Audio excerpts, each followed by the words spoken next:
Halo guys, selamat malam. Balik lagi bersama saya Rahman di Mobile Official.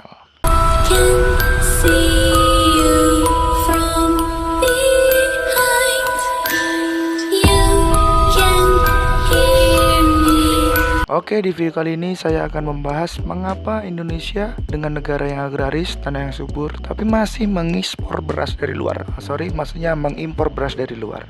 Apa alasannya? Baik, sebelum kita masuk, silakan di subscribe dulu dan di like, dan jangan lupa di share karena ini adalah hal yang sangat penting untuk dibahas dan diketahui oleh para petani Indonesia, khususnya saya sendiri. Oke, sebelum kita membahas tentang alasan Indonesia masih mengimpor beras dari luar, alangkah bagusnya kita membahas dulu sejarah padi.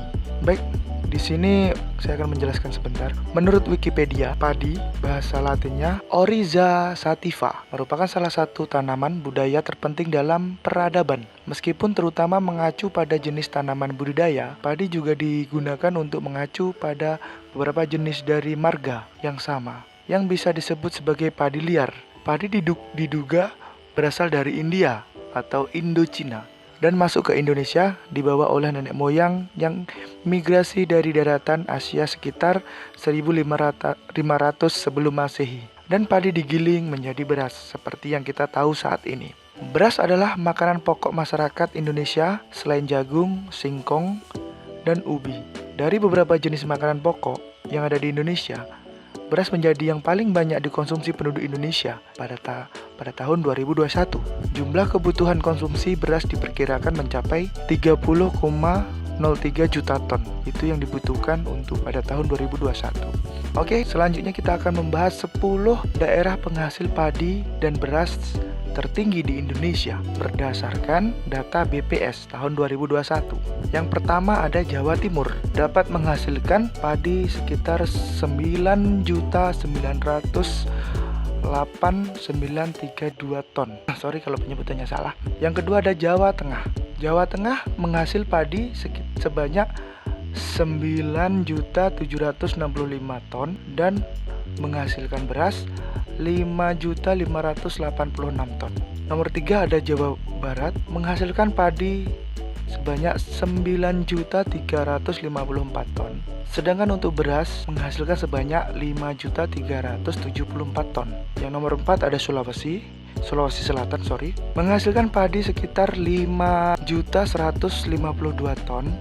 Sedangkan untuk berasnya menghasilkan 2.941 ton. Sedangkan untuk Sumatera Selatan, padi menghasilkan 2.540 ton. Sedangkan untuk Lampung, padi memiliki hasil 2.472 ton dan beras 1.414 ton. Untuk Sumatera Utara, padi memiliki 2.074 ton.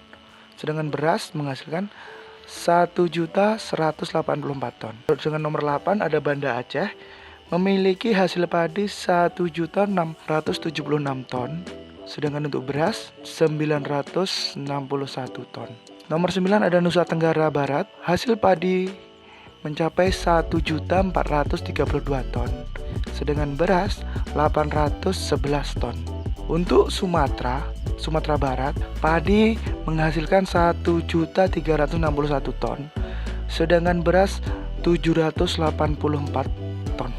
Itu adalah 10 daerah penghasil padi dan beras di Indonesia yang paling tinggi pada tahun 2021. Lantas, mengapa Indonesia yang memiliki tanah subur dan agraris dan hasil yang cukup besar untuk hasil padi sendiri, tapi masih mengimpor beras dari luar? Menurut Guru Besar Departemen Sosial Ekonomi Pertanian UGM, Profesor Sunarru Samsi Haryadi menjelaskan, persediaan beras dalam negeri yang diinformasikan masih cukup. Tetapi, perkembangan isu akan ada impor memang menjadi polemik tersendiri. Menurutnya, ada banyak hal yang mendasari mengapa kementerian terkait memutuskan perlu melakukan adanya impor. Tentu hal ini banyak variabel yang bisa menjadi penyebabnya. Bisa jadi data antar institusi yang berbeda, kurangnya adanya sinergi dan koordinasi antar institusi dan lainnya. kata Sunaru saat dihubungi kompas.com pada Sabtu tanggal 27 bulan 3 tahun 2021.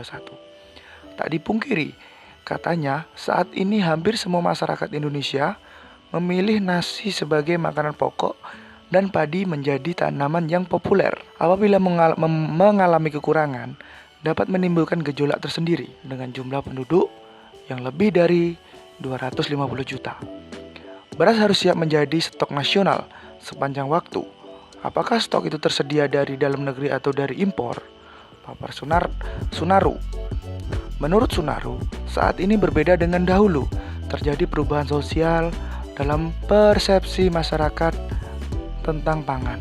Dahulu banyak masyarakat Indonesia terbiasa makan jagung, ubi, sagu, dan pangan lokal yang lainnya sebagai makanan pokok sehari-hari.